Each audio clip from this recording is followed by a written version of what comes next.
উচ্চ মাধ্যমিকে প্রথম হওয়া অভিক দাস কিং কোহলির মতো কামব্যাক করলো। হ্যাঁ, ঠিকই শুনছেন। নমস্কার, আমি বাপি মহান্তি আছি আমার ইউটিউব চ্যানেল ব্লগ উইথ বাপিতে। শুরু করছি একটি নতুন ভিডিও। চলুন ভিডিওটা শুরু করা যাক। রাজ্যে উচ্চ মাধ্যমিকে ফলাফল প্রকাশিত হলো। প্রতি বছরের মতো জেলারই জয় জয়কার। কোচবিহার জেলা থেকেই প্রায় টপ 10-এ আছে অনেক ছাত্রছাত্রী।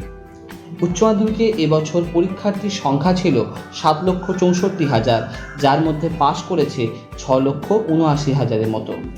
পাশের হার 90%। আলিপুরদুয়ারের ম্যাক উইলিয়াম হায়ার সেকেন্ডারির ছাত্র অভিক দাস এবছর প্রথম স্থান দখল করেছে, পেয়েছে 496।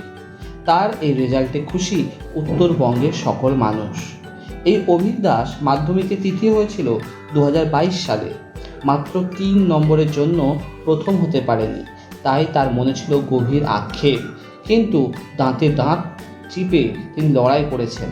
কেনই বা হবে না? এই অভিক দাস হলো আমাদের বিরাট কোহলির ডাই হার্ট ফ্যান।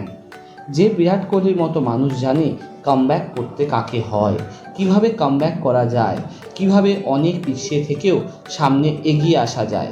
সেই আত্মবিশ্বাস এবং দৃঢ় প্রতিজ্ঞার জোরে অভিকও অসম্ভবকে সম্ভব করে দেখালো। তার সাফল্যে খুশি বাবা মা সহ সকল আত্মীয়জন। অভিক দাস, তোমার সাফল্যের জন্য তোমাকে জানাই হার্দিক অভিনন্দন ও শুভেচ্ছা।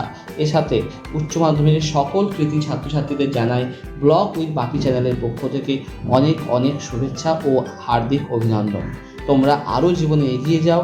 জীবনের সামনে লড়াইয়ে তোমাদের পাথেয় হোক তোমাদের এই আত্মবিশ্বাস, এই দৃঢ়চেতা মন।